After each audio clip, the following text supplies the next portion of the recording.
Bueno, le queremos, a casi a mitad de semana estamos, ¿no? Y nos hemos propuesto este año también darnos un espacio, además de hablar de todo lo que tenga que ver con lo inmediato, con lo social, lo político, lo cultural, darnos un poquito de tiempo también para tratar de mejorar nuestra calidad de vida.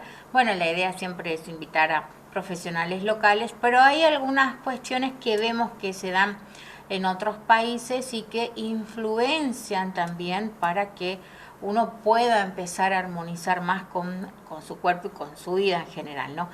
Miriam Rojas Estapé es una médica psiquiatra, es de Madrid, está especializándose siempre, tiene varios libros escritos, en algo que se llama, bueno, cómo mejorar el cortisol, que es o cómo tratar de vivir con eso, ¿no?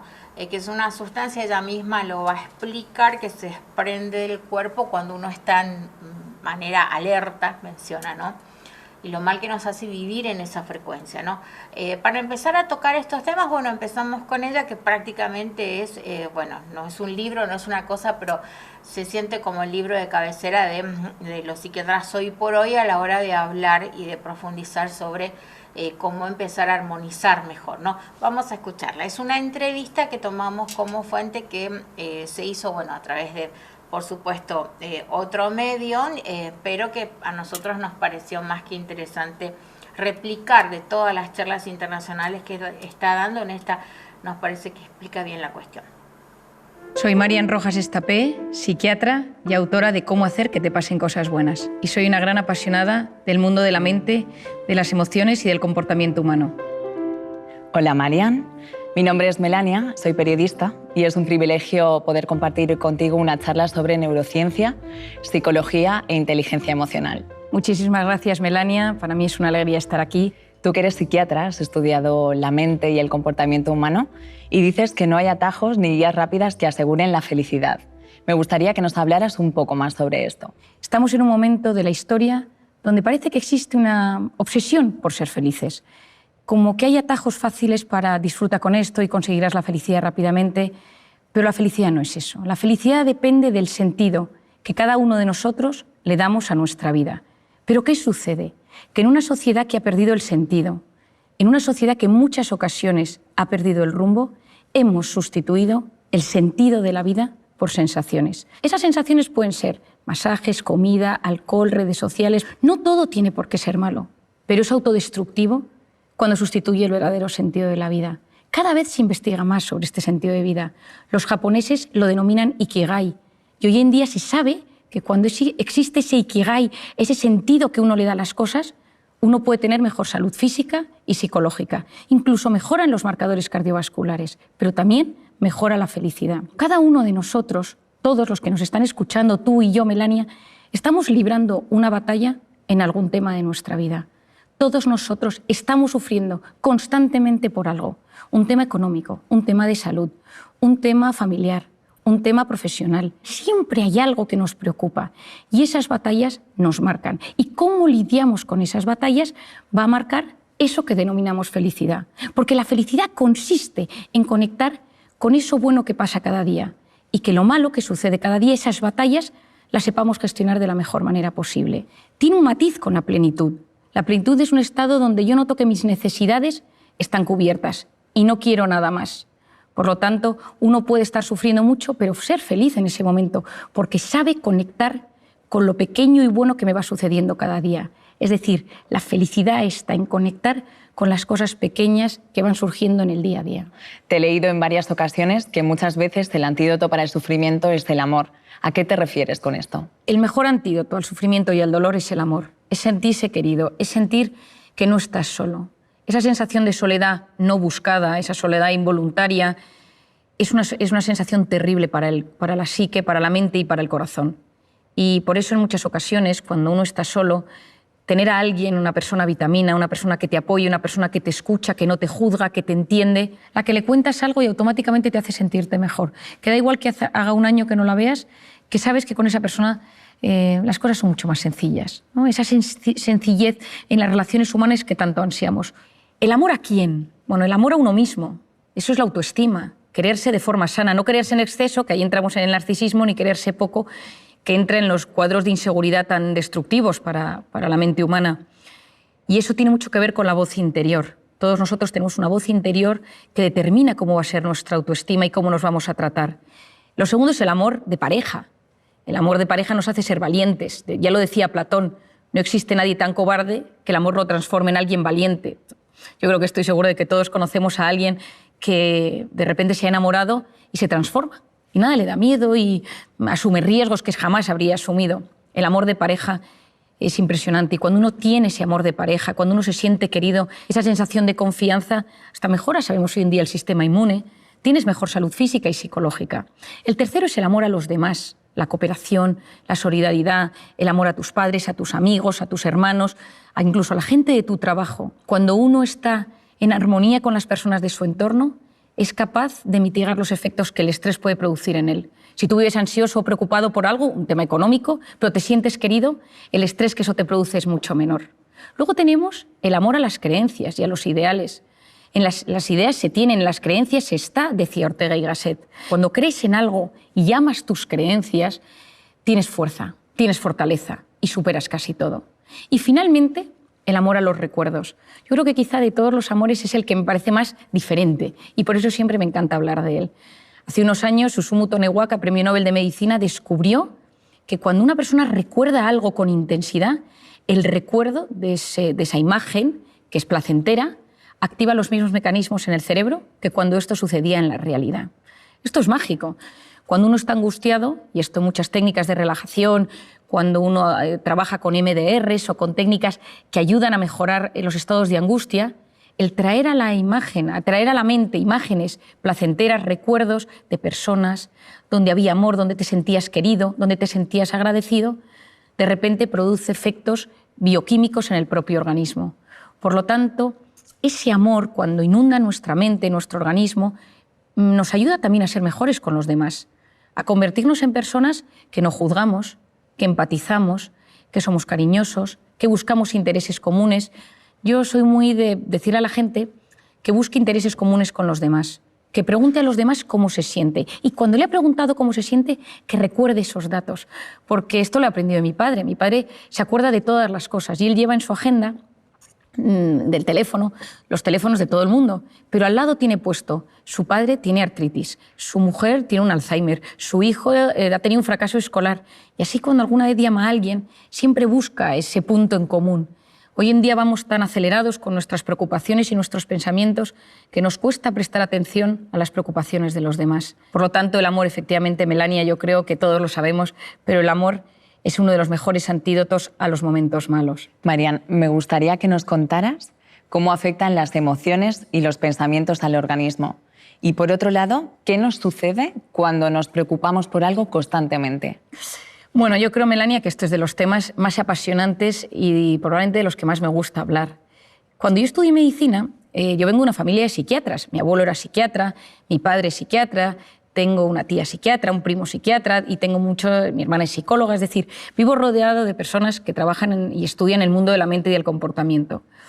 Pero me costaba, mientras yo estudiaba mis apuntes y mi carrera de medicina, ver que faltaba siempre el punto emocional a las enfermedades. Y yo creo que todos somos conscientes que estás nervioso y tienes taquicardias, tienes un examen y de repente pues tienes la tripa un poco más revuelta o de repente se te duerme el párpado. Es decir, hay síntomas físicos que tienen que ver con las emociones. Pero ¿dónde estaba el núcleo? ¿Dónde se unía la mente y el cuerpo? Y empecé a leer, empecé a investigar, empecé a tratar muchísimos pacientes y llegué como a una conclusión fácil de explicar y didáctica para que todo el mundo, allá donde esté, en cualquier parte del mundo, lo pueda entender y aplicar a su propia vida. Imagínate, Melania, tú y yo estamos aquí y de repente empiezan aquí a sonar las alarmas y alguien grita fuego. Automáticamente tú y yo nos levantamos y nos ponemos nerviosas y empieza a latirnos el corazón. ¿Por qué? Porque esa señal de alerta, de amenaza, ha activado un lugar en nuestro cerebro, el hipotálamo, que lanza una señal a las glándulas suprarrenales y se activan dos hormonas, la adrenalina, conocida por todos, y el cortisol. Y automáticamente, ¿qué sucede? Que mi cerebro busca mecanismos de supervivencia, que son la lucha y la huida. Y empezamos con taquicardia, corazón me late, para llevar la sangre a los tejidos y poder luchar o correr, que es lo que hace falta. Luego empieza la taquipnea, que es esa necesidad de meter más oxígeno en el cuerpo para que mis músculos y mis células tengan más oxígeno y poder luchar. La glucosa se moviliza, las grasas se empiezan a movilizar y en este momento yo ya no puedo razonar porque estoy en un momento de alerta y la corteza prefrontal, que es la que se encarga de reflexionar, de pensar, de buscar soluciones a los problemas, de repente ya no me deja pensar tan bien. Es como que me pierdo el hilo de lo que te estoy contando. El hipocampo, que es la zona de los recuerdos y donde almacenamos los datos, es hipersensible al cortisol y por lo tanto nos falla la memoria y tenemos como lagunas en lo que queremos hablar. Ese pico de cortisol va a tardar varias horas en volver a su estado original. ¿Por qué es esto tan importante, Mel? Porque ese estado de cortisol que se eleva, ese estado de cortisol va a cambiar nuestro organismo. El cortisol es una hormona cíclica. Por las noches es baja y tiene que ser bajita para que yo pueda dormir y a lo largo de la noche sube hasta las 8 de la mañana, más o menos, que tiene su pico más alto.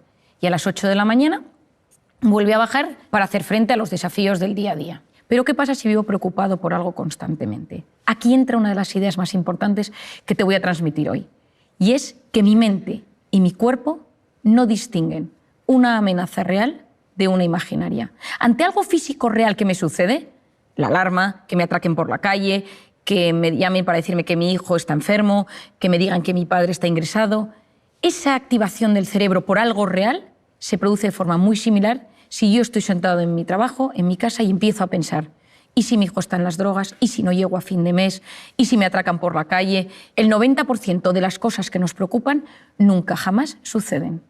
De hecho, es el 91,4%. Pero mi mente y mi cuerpo lo viven como si fuera real. Es decir, tanto lo que me sucede como lo que me preocupa tiene un impacto directo en mi mente. Y esto es clave. Porque si más del 90% de las cosas que nos preocupan no suceden, eso lo que va a significar es que yo voy a inducir en mi organismo un estado de alerta mantenido. Lo que yo denomino, de forma sencilla, una intoxicación de cortisol. Y empiezo a inducir a mi organismo a entrar en lo que denominamos el sistema nervioso simpático, que es ese estado de alerta donde se segrega cortisol. Y esa intoxicación de cortisol va a generar cambios a 3 niveles en mi organismo. A nivel físico, se me cae el pelo. ¿Por qué se me cae el pelo?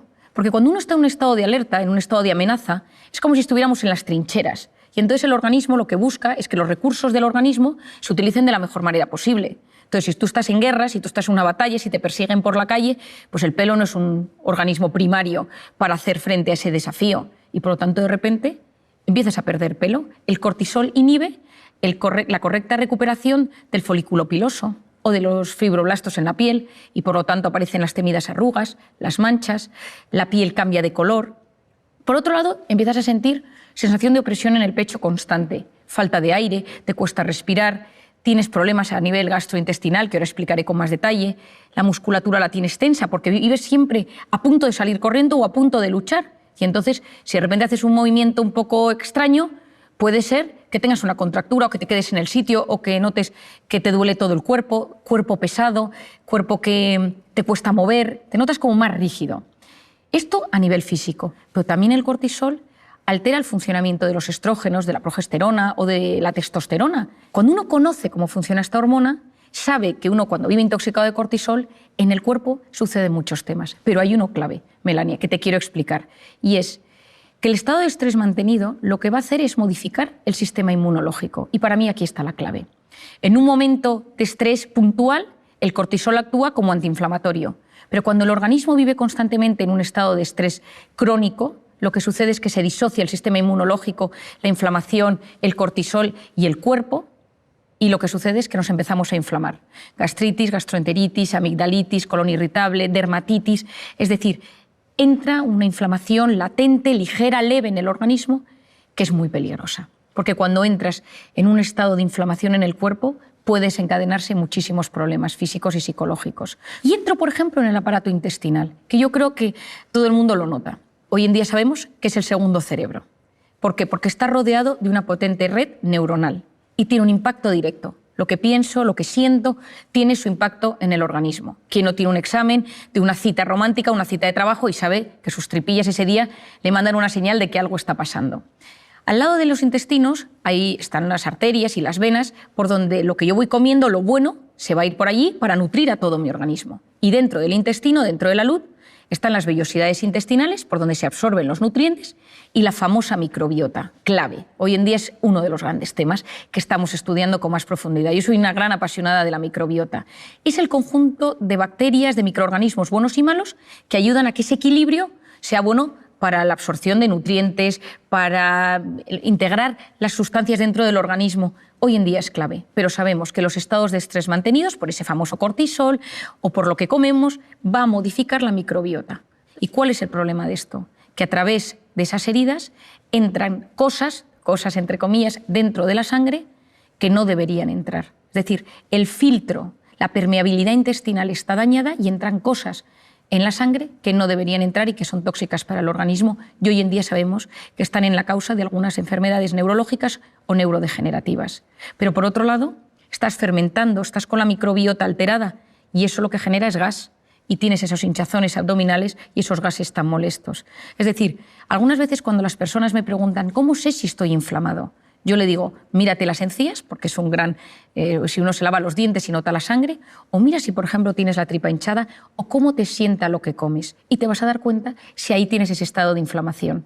A nivel psicológico, lo primero que me sucede es que estoy irritable. Saltas a la mínima. Estás en un estado de alerta y estás mucho más vulnerable y mucho más susceptible. Lo segundo que te sucede es que no duermes bien. Llegas a la noche, como tienes ese estado de alerta elevado, lo que te sucede es que te metes en la cama y empiezas a darle vueltas a las cosas y empiezas a girar en la cama y no te duermes. A veces del agotamiento consigues caer rendido en la cama, pero te levantas a las 3 o a las 4 de la mañana con una sensación de preocupación, con algo que te inquieta y no te deja dormir. Y en otras ocasiones duermes del tirón, pero te levantas con sensación de agotamiento, porque ese estado de alerta impide que llegues al sueño profundo. Y por lo tanto, aunque hayas dormido las horas que necesitas, tu cuerpo no se siente descansado del todo. Y luego, en muchas ocasiones, te puedes poner triste. Y esta es otra idea importantísima, Mel, que te quiero transmitir hoy. Muchas depresiones provienen de estados de alerta permanentes. Y aquí lo voy a puntualizar. Cuando tú tienes un momento de muchísima tensión, de muchísimo trabajo, donde has estado muy preocupado por algo, de un reto, de un desafío, tienes algo en mente, fisiológicamente, cuando eso termine, tu organismo se va a ver afectado y tu mente va a estar un poco triste, un poco apática.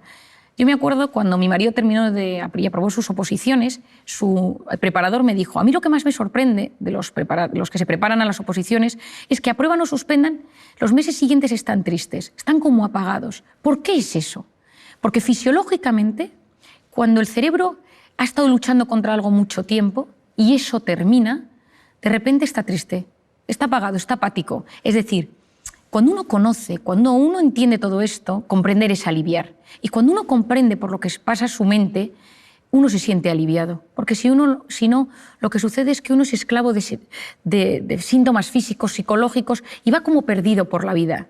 Y poder llegar a unir la mente y el cuerpo y entender que somos lo que pensamos en muchas ocasiones, que ese pensamiento me lleva a una emoción, que esa emoción tiene su impacto en el cuerpo, me va a ayudar muchísimo para poder desarticular esa intoxicación de cortisol y esos momentos de estrés mantenidos. Con el ritmo de vida tan acelerado que llevamos, constantemente vivimos situaciones de estrés, de miedo, de frustración y que, como bien dices, si no se canalizan o se atajan correctamente, pueden derivar en depresiones, ansiedades. ¿Cómo podemos prevenir y gestionar de manera saludable estos estados? Bueno, yo una de las cosas que más recomiendo a todo el mundo, a jóvenes, estudiantes, a más mayores, a gente adulta, estés donde estés, trabajes en lo que trabajes, es que tengas unas nociones básicas de cómo funcionas tú como ser individual y cómo funciona la mente humana y el organismo humano en general. Y que hagas como una unión y digas, esto es lo que me pasa a mí. Si tú eres de los que tienes problemas de espalda, tienes que saber que tus momentos de estrés, la espalda, es la que te va a mandar señal de aviso. Si de repente eres de los que tienes visión borrosa o de los que tiendes a tener cambios en la piel o de los que te cambia el aparato intestinal o de los que somatizas a nivel neurológico y te tiembla el párpado o se te duermen las manos, vas a entender mucho mejor el funcionamiento de tu cuerpo y de tu organismo. Lo primero es conciencia de uno mismo. ¿Quién soy yo? ¿Cómo es mi forma de ser? ¿Soy tímido? ¿Soy sensible? ¿Soy impulsivo? ¿Soy obsesivo? ¿Soy perfeccionista? ¿Le doy muchas vueltas a todo? ¿Soy desconfiado? ¿Soy dependiente de la opinión de los demás? ¿Soy inseguro? Y a nivel psicológico, quizás soy de los que tengo ansiedad o ataques de pánico o me pongo triste. Y hacer como un pequeño diagnóstico de uno mismo. Para mí esto es clave. ¿Cuáles son los factores que me estresan? ¿Cuáles son los factores que me ponen en modo alerta? ¿Cuáles son los factores que me meten en el sistema nervioso simpático, en ese cortisol del que hemos hablado? Pueden ser personas, cosas, recuerdos, momentos, circunstancias, pero cuando uno conoce cuáles son sus factores de estrés, vas a ver cómo se transforma tu personalidad ante el estrés. Por ejemplo, el sensible, cuando está bajo un factor de estrés, se convierte en una persona muy vulnerable. Ahora estoy bien, ahora estoy mal, ahora estoy bien, ahora lloro, ahora estoy angustiado, ahora vuelvo a estar bien. El tímido, cuando está bajo factores de estrés, se bloquea. El impulsivo, bajo factores de estrés, es más agresivo. El que le da vueltas a las cosas, bajo factores de estrés, es más obsesivo y entra en pensamientos en bucle. El perfeccionista, cuando está estresado, tiene una sensación de insatisfacción vital, porque nada está a la altura de lo que quiere. Cuando uno se comprende, se siente aliviado. Entonces, cuando me preguntas qué nos puede ayudar, hacer este esquema. Yo a todos mis pacientes les hago este esquema. ¿Cómo eres tú? ¿Cuáles son tus factores de estrés? ¿Y en qué se transforma esto?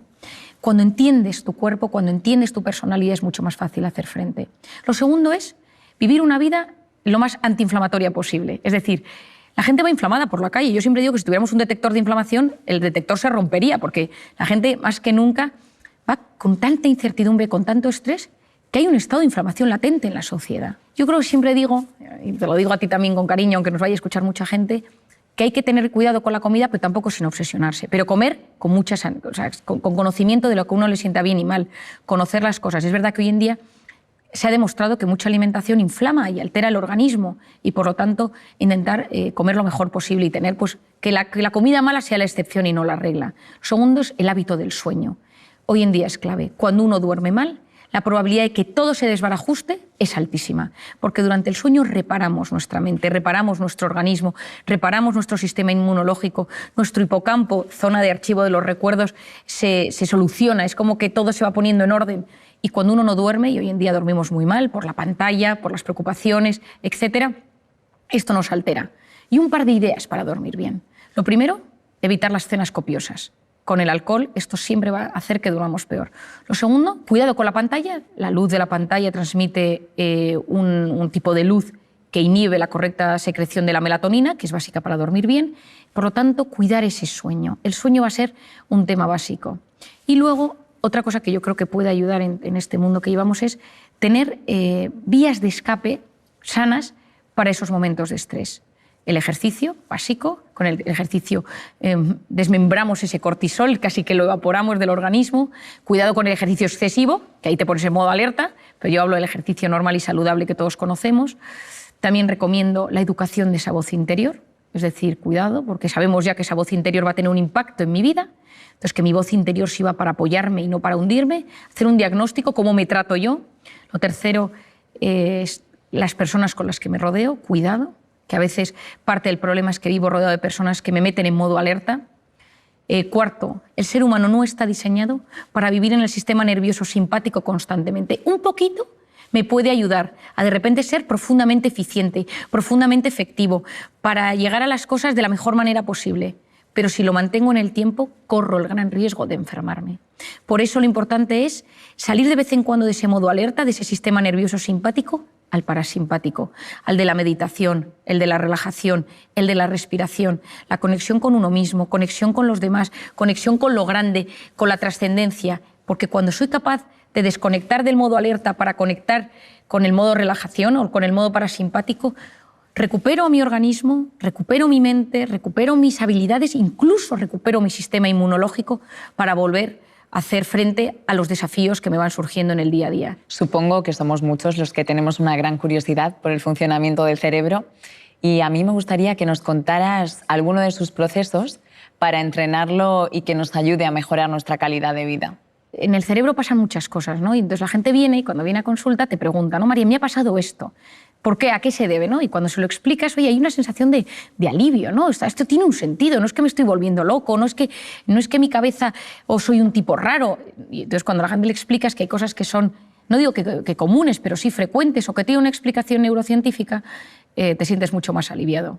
La suerte que tenemos es que hoy en día la mente y el cerebro se está investigando cada vez más y hay una búsqueda de respuestas. El cerebro es el gran desconocido, pero vamos entrando, aprendiendo, gestionando y es alucinante. A mí me encanta estar lo más al día que puedo de todo lo que va sucediendo y cada vez que algo nuevo se descubre, pues te llenas en un mundo apasionante que en mi caso particular siempre pienso, y esto a ver cómo se explica a la gente, ¿no? Porque es todo a veces tan difícil de entender porque la mente... Pero bueno, yo te contaría cosas, ¿no? Pienso, por ejemplo, en el famoso secuestro de la amígdala, que muchas veces la gente me pregunta de qué se trata.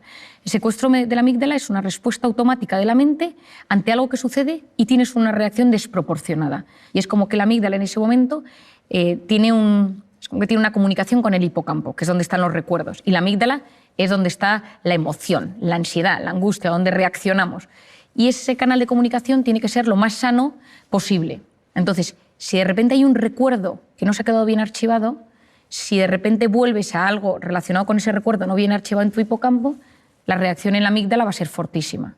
Entonces, mucha gente puede decir, escuchando esto, pues a mí esto me pasa con una persona, o con un animal, o con el miedo a volar, o con cosas que de repente me pongo malo, o con los hijos. A veces uno tiene reacciones de secuestro de amígdala en la educación de los hijos, porque se enfada muchísimo ante alguna actuación que ve en ellos y reacciona de forma desproporcionada. Entonces, bueno, primero, como siempre explico, es ser consciente de que a uno le pasa esto, ¿no? Intentar ver cómo cortocircuitar ese bucle explosivo que tiene en su mente. Todos nosotros nos pasan acontecimientos diariamente y unos de repente nos afectan muchísimo y otros muy poco. Tu hijo puede llegar un día a casa, haber suspendido todas las asignaturas y que ese día a ti ya te hayan subido el sueldo y te parece que lo de las asignaturas, bueno, pues mira, ya probará. Si ese día te han bajado el sueldo o has perdido el trabajo, encima que hayas suspendido las asignaturas, pues puede generar en ti una reacción muy negativa contra tu hijo. Es decir, la vida no es lo que es. Hay cosas que, lógicamente, son más o menos realistas, pero lo importante es la interpretación que hacemos de lo que nos sucede. Y todos nosotros interpretamos la vida de una y otra manera dependiendo de una serie de factores. Lo voy a dividir en 3. El primero es el sistema de creencias. Todos nosotros tenemos unas ideas prefijadas sobre cómo debe ser la vida, cómo quiero que me traten, cómo quiero que se gobierne el mundo. Es decir, a nivel ético, a nivel moral, a nivel político, a nivel personal, a nivel económico. Yo quiero vivir en este tipo de casa, yo quiero que mis jefes me traten así, yo quiero que mi pareja me trate de esta manera, yo quiero que mis hijos sean así, yo quiero... O sea, tenemos unas expectativas, unas aspiraciones personales, profesionales, tanto nuestras, de nuestro entorno, pero también de cómo debe ser gestionada la vida. O sea, hay palabras, personas, personajes, políticos que, dichos, generan automáticamente una reacción. Y eso es el sistema de creencias. Hasta el más tolerante tiene un sistema de creencias limitante. ¿Por qué? Porque muchas veces queremos que nuestros hijos sean ingenieros, médicos, y de repente te viene un hijo, estoy pensando en una paciente que tengo, que le dijo que quería ser pianista, toda la familia son ingenieros, y la madre no lo entendía, dejó de hablarle porque para ella era un drama, pero su hijo tenía un don para el piano, pero ella no lo podía percibir, ella no lo veía. ¿Por qué? Porque su sistema de creencias era que todo lo que no fuera ser ingeniero era un problema. Porque venían de no sé cuántas generaciones de ingenieros en la familia. Y el tema del piano le parecía que era una cosa que no tenía ni pies ni cabeza. Muchas veces hay que romper nuestro sistema de creencias. Yo creo que lo más importante es conocerlo. ¿Cuál es el mío? Y todos tenemos un sistema de creencias que hace que las cosas que nos cuenten o que nos sucedan las vamos a interpretar de una u otra manera según ese sistema de creencias. Y es lo más difícil de cambiar. Cuando uno piensa en algún tema de alguna manera, a veces no se puede modificar. Y es como darse contra un muro. Porque yo puedo tener delante un paciente que noto que es un sistema de creencias limitante, acepta a tu hijo, acepta este tema en ti, acepta tu pasado, acepta que esto pase en tu trabajo. No quiero, me niego. Y muchas veces esa resistencia al cambio es lo que impide que disfrutemos de la vida. Por otro lado, tenemos el estado de ánimo. Si uno está contento, la interpretación de las cosas es mucho mayor. Yo recuerdo siempre cuando ganó España el Mundial de Fútbol con el gol de Andrés Iniesta, ¿no? Que para mí, que es buen amigo, él y su mujer Ana, son buenos amigos míos, y yo lo recuerdo como uno de los momentos pletóricos a nivel... Me encanta el fútbol, me encantó, ¿no? Y entonces recuerdo que al día siguiente en el hospital todo el mundo estaba contento, la gente se saludaba, la gente por la calle, la gente iba pues dando al claxon por la calle, había una sensación de jolgorio por las calles, ¿no? Estado de ánimo, de felicidad, de bienestar, por una alegría. Pero vayamos a lo serio. Ese estado de ánimo va a determinar nuestra interpretación de las cosas. ¿Y de qué depende ese estado de ánimo? Depende de cómo durmamos. Lo hemos explicado ya, pero depende de cómo durmamos. Depende de las circunstancias. No es lo mismo vivir en plena pandemia que vivir en un momento donde no había ningún problema de virus alrededor. Por otro lado, la personalidad. La interpretación de las cosas, si tú eres profundamente sensible, eso va a afectar a tu estado de ánimo. Si tú eres profundamente desconfiado, eso va a afectar a tu estado de ánimo y, por tanto, a tu interpretación de las cosas. Y a veces en esta vida, si lo que quieres es ser un poco más feliz, esa felicidad de la que estamos hablando, a veces lo que tienes es que ir a ver esa cosa de tu forma de ser, que es tu talón de Aquiles y que te impide disfrutar del día a día. Si eres de los que se queja, si eres de los que vas de víctima, trabajar la personalidad, porque eso automáticamente mejora tu estado de ánimo y eso automáticamente mejora tu interpretación de las cosas. Y finalmente, lo que se denomina el sistema reticular activador ascendente. Tiene un nombre terrible, pero tiene una función mágica. Es una zona que se encuentra aquí detrás, en el tallo encefálico, y es una zona muy primitiva de neuronas que tiene múltiples funciones, pero tiene una muy interesante que es el filtrador. Es como un rastreador del cerebro. Y es la zona que se encarga de filtrar de todo aquello que me sucede y de quedarme con lo que me interesa. Es decir, nuestro cerebro recibe constantemente muchísima información, a través de los sentidos, especialmente a través de la vista, pero a través de los sentidos.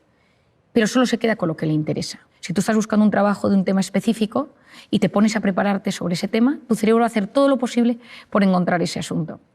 Yo he contado muchas veces una anécdota que me pasó hace unos años cuando, estudiando la carrera, me fui a las Naciones Unidas a un evento, una entrega de premios, y el rector de mi universidad me pidió que buscara a Kofi Annan, entonces el secretario general de las Naciones Unidas. Y yo me empecé a preparar todo tipo de cosas sobre Kofi Annan y por si me lo encontraba para invitarle a mi universidad a un evento que había.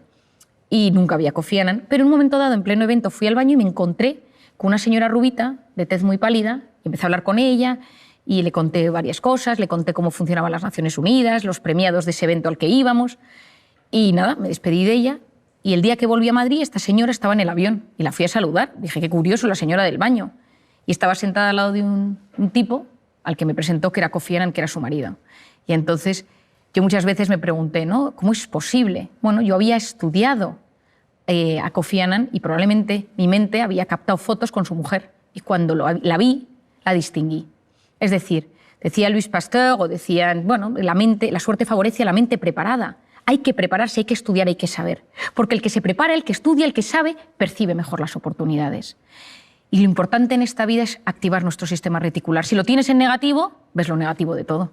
¿Quién es el principal inhibidor de este sistema reticular? La pantalla. ¿Por qué? Porque la pantalla te ofrece gratificaciones instantáneas, chispazos de dopamina.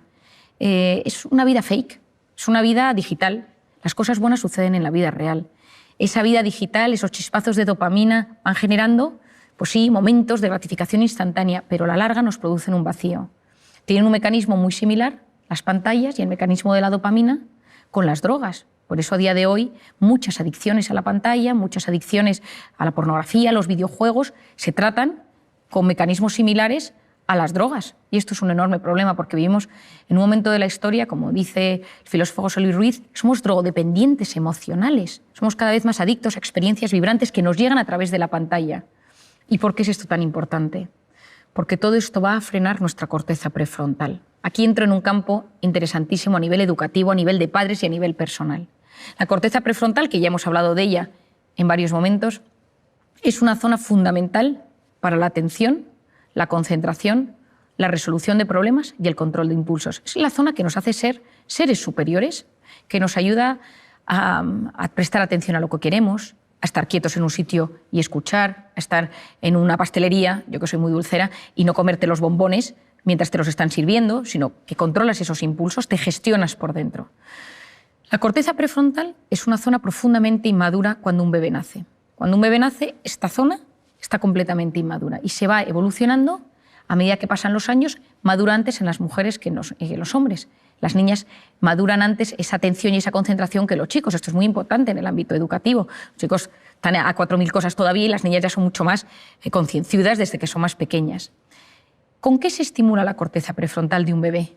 Con 3 cosas: luz, sonido y movimiento. ¿Quién no ha visto a su bebé que de repente ve pasar a su padre o ve una luz que se enciende o una musiquita y va girando la cabeza? ¿Qué es lo que queremos nosotros para ese niño? Que a medida que se vaya haciendo mayor, este niño también preste atención a objetos inmóviles, a un profesor que le habla, a un adulto que le habla, a un amigo que le está contando una historia, que esté quieto en la salita de espera del médico, que sea capaz de leer un libro quieto. Es decir, que esa corteza prefrontal vaya madurando y no solo se active la atención con la luz, con el sonido y con el movimiento, sino también pues de repente conecte con una puesta de sol, con un cuadro, con una música, etcétera, ¿no? Es decir, con cosas distintas.